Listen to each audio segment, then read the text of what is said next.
All right, Mr. Lewis, you are there. In this case, there was a request by the state to not stream this on YouTube. Do you have any, due to the officer's sensitive work, do you have any objection to me turning off YouTube? What do you say, sir? And you're muted. I'm sorry, Judge. I can tell you that he has some family that wanted to watch it on YouTube. So okay. My preference would be that the officer just stay off camera. So okay. Be able to see it. Very good. All right. So we will do that by consent. Mr. Interpreter, you have previously been sworn. Good afternoon, sir. I'm Judge Gallant. You are here for the purpose of a preliminary hearing.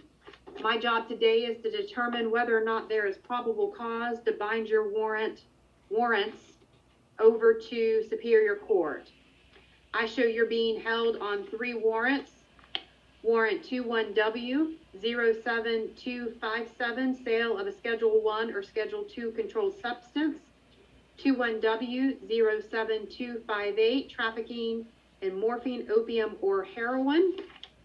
21W07259, violation of Georgia's Controlled Substances Act, use of a communication facility, and commission of a felony. Those are the warrants before the court. Detective Valente is present. By consent of the parties, he will be allowed to testify, keeping his camera off, so we will be able to hear him only. Are you there, Detective Valente? I am, Your Honor. Okay. And with that, if in any reason, sir, you can't understand the interpreter, just let us know. Judge, can I address one thing? Yes. ADA Thomas Williams let me know that there may be a conflict. I represent Christopher Whitmore.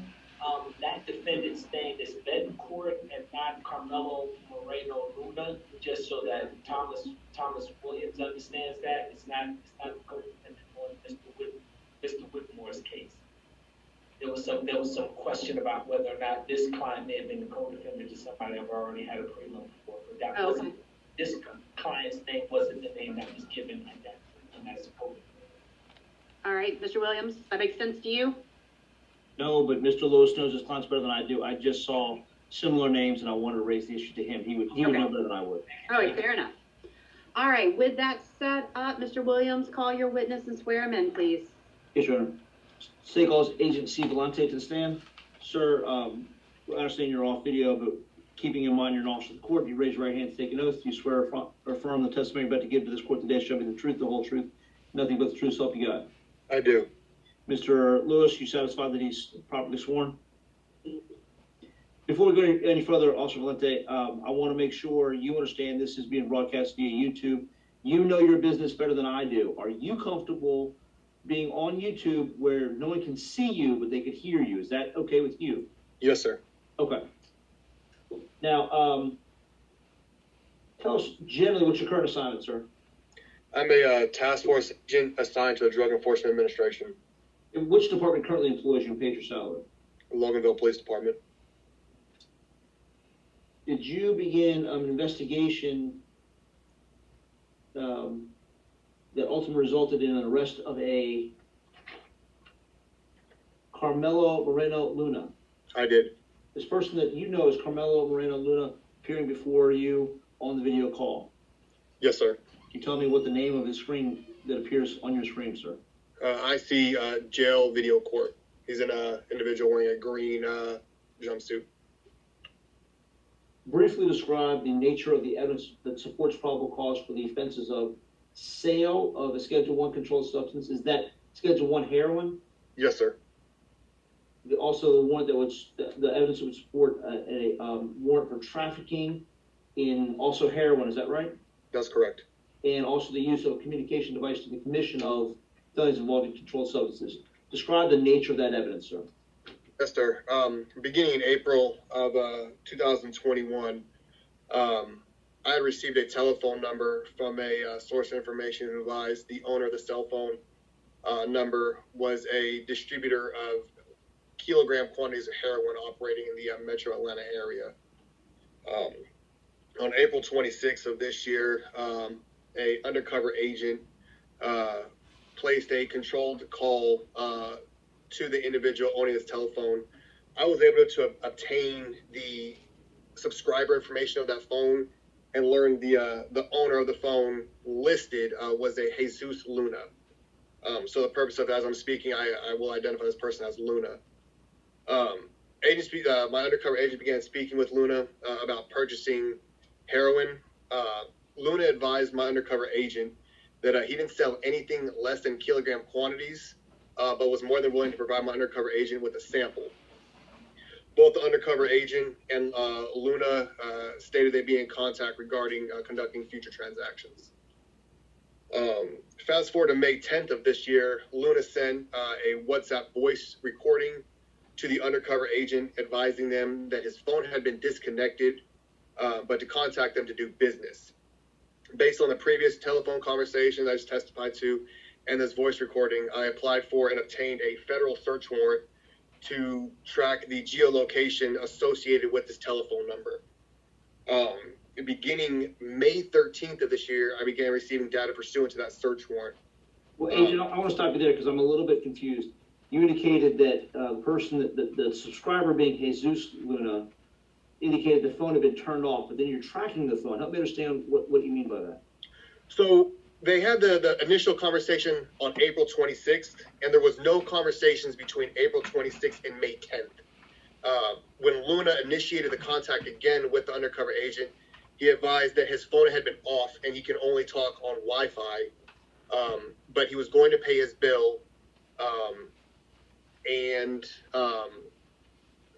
to contact them to get business rolling. I got it. Okay. So the phone is still being used, but a different method of communication, a different program or app is used to communicate than just a cellular phone. That's correct. Okay, I got it. All right. So now you've got yourself a federal warrant to track that phone, and you began collecting data. Pick up from there, please. Yes. So on May 13th, I began receiving data pursuant to that search warrant. Based on the geolocation of that device, it placed the device at 2203 Stanley Road. I believe that was in Tequila, Georgia, which is also in Gwinnett County. Having that address, surveillance was conducted at that address, where agents observed a golden color Ford Explorer or Expedition with a ladder rack affixed to the top of it. We were unable to get the tag of the vehicle at that time, just due to the nature of the vehicle being parked in the driveway. And that was on May 17th. Moving forward to May 20th of this year, Luna contacted the undercover agent via WhatsApp and advised the UC that his phone was only working on Wi-Fi and provided a new telephone number to the undercover agent.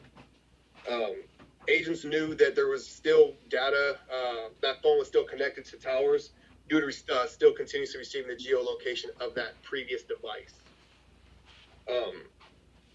Further on in the day at approximately 9:30 a.m., the UC made contact with Luna on the number provided to him. And Luna and the UC agreed to meet at 103 Stanley Court, Lawrenceville, Georgia, also in Gwinnett County, at 1:30 p.m. that day. The agreement to that deal was Luna was to give a sample of heroin to the undercover agent, and if the undercover agent liked it, would then return with $34,000 to purchase 1 kilogram of heroin. At approximately 11 o'clock a.m., agents began surveillance of, again, 2203 Stanley Road in Tequila and observed that same gold Explorer Expedition bearing Georgia tag Quebec Alpha X-ray 7109. The reason I give the tag is we weren't able to obtain it days prior, but we're able to that day. Okay.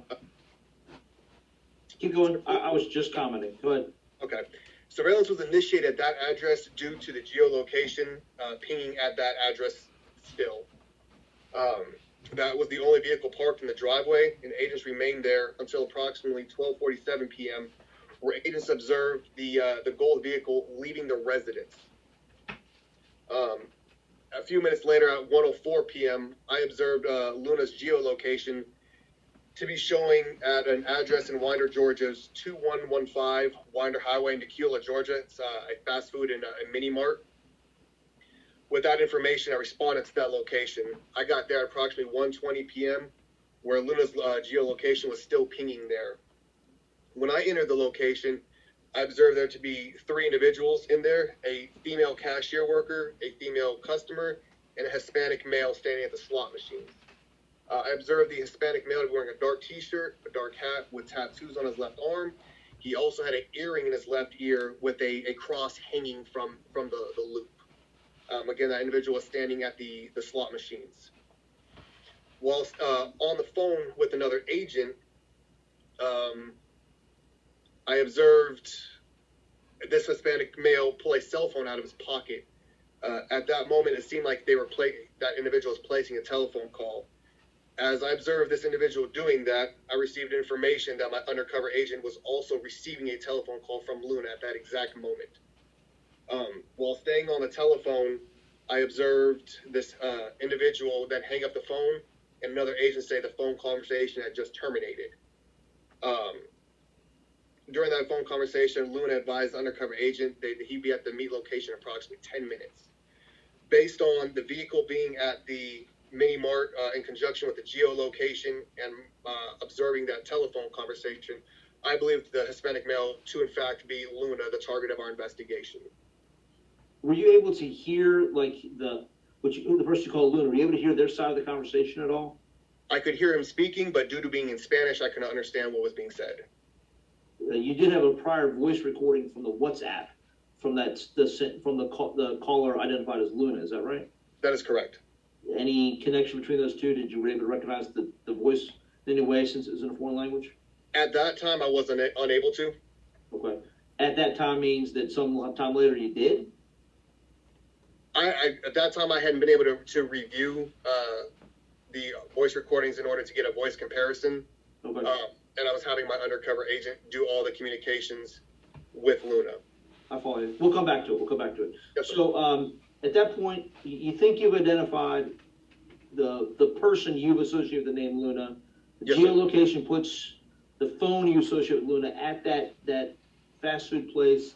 The phone calls coinciding with between Luna and the UC matchup. What's the next thing that happens?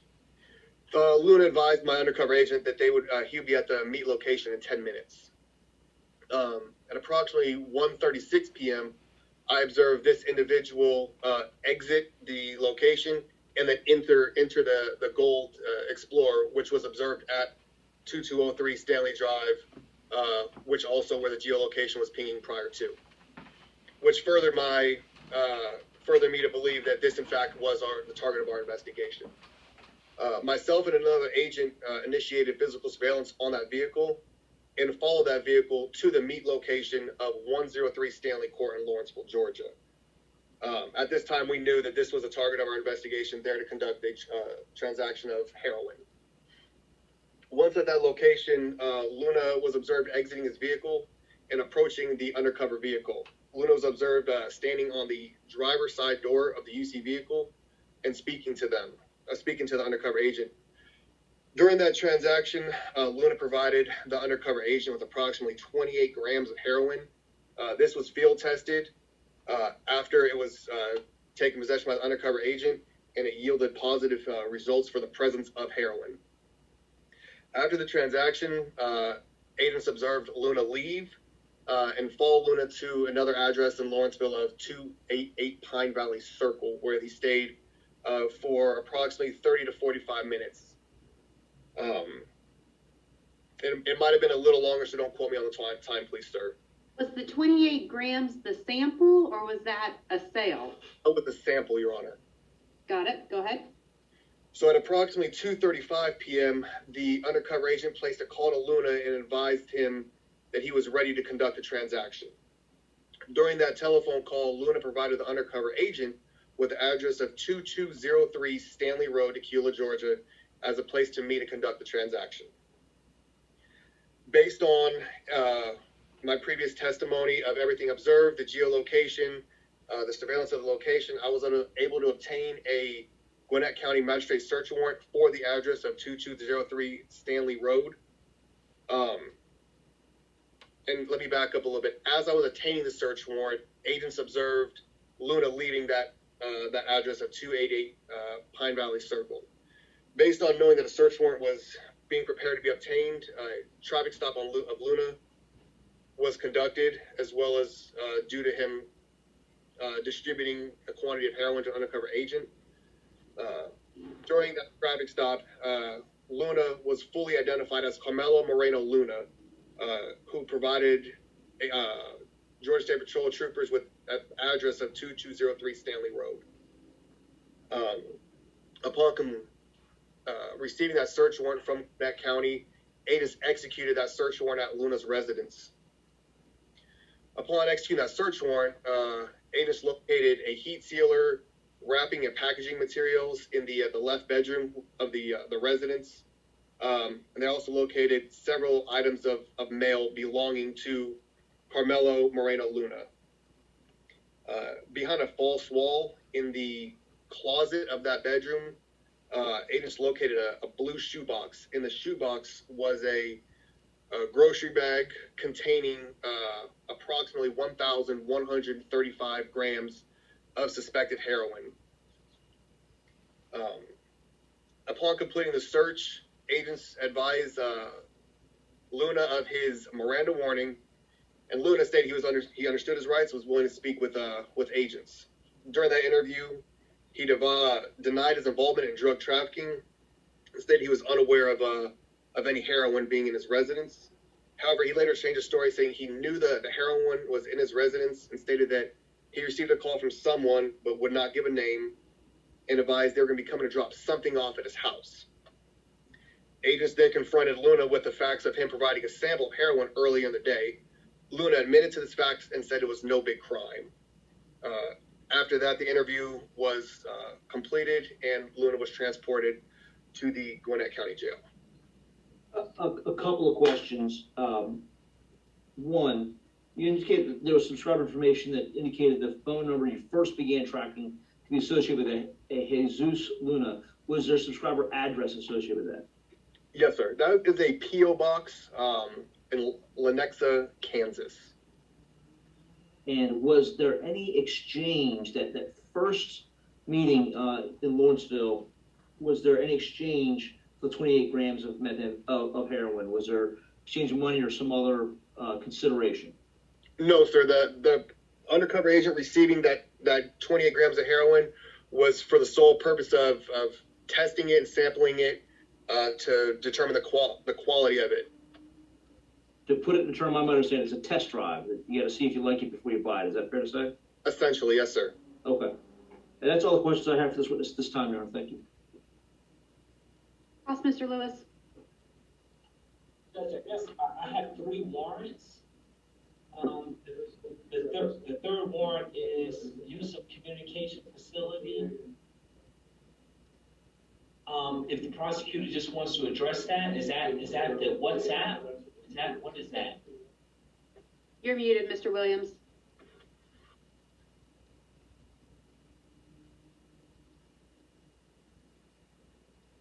You're still muted, Mr. I got it. I'm sorry, what was the question? Question is on the third warrant. Are you going forward on the third warrant, the communication device? I don't know what that is. I didn't hear. Well, I do believe the officer testified a number of times about a cell phone being used. Okay, that's fine. I just wanted to make sure what we're talking about. WhatsApp, cell phone. That's fine. Okay, good. Officer, is it Valente? Valente, yes, sir. Valente, yes. Good afternoon. Let me start here. It's drawn up as a sale, but within the body of it, it has distribution. So the distribution is basically the delivery of the 28 grams. Is that right? Yes, sir. Your client delivered 28 grams to a... Fantastic. Is that delivery on body cam or video? No, sir. Being undercover, our agents would not be able to wear body cams during an undercover operation. Well, I'm sorry, body bug, a hidden audio, anything like that? Yes, sir. They were recorded on audio recordings. Okay, good. All right, good. All right. So that's that. The execution of the warrant was executed, and I apologize, the warrant was executed, and what was the time frame after the delivery of the 28 grams? Is that the same day, a few hours later? What is that? approximately a few hours later. I can't give you, I know the warrant was executed at 3:11 p.m. And the actual distribution for the first amount of heroin took place at approximately in between 1:36 and 1:46 p.m. So there's a couple hours between the two. Couple hours. Okay, good. When the search warrant was executed, was there anyone else located there at the house? No, sir. When my client was detained, did he have keys to the residence in his pocket? I wasn't there at the time of his detention, so I don't remember or know exactly what he had on his personal property. If I understood your testimony, my client was observed leaving the very residence where the search warrant was executed. Is that right? Yes. And in regards to his delivery of the 28 grams, he left approximately how much earlier than the delivery of the 28 grams? I believe, sir, I testified that he was observed leaving his residence at 12:47 p.m., where he went to the gas station or the food mart. Okay. All right, good. Don't have any further questions. Thank you, Judge. Any redirect, Mr. Williams? No, Judge, I do not. State rests. Any witnesses or evidence on behalf of the defense? Judge, no evidence, no argument on that case. Okay. Well, based upon the sworn testimony of the agent, I do find there's probable cause to bind 21W07257 over as a violation of 16-13-30, whether we use the word sale or distribution, and then the other two warrants are bound over as charged. I believe that does leave all other issues with the Superior Court. Anything else for me, Mr. Lewis? No, Judge, we filed the bond motion already in Superior Court. We'll deal with the bond in Superior Court. Okay. Then that concludes this hearing. Mr. Lewis, you and the translator are excused. Agent Valente, you're excused. Thank you all for your patience this afternoon.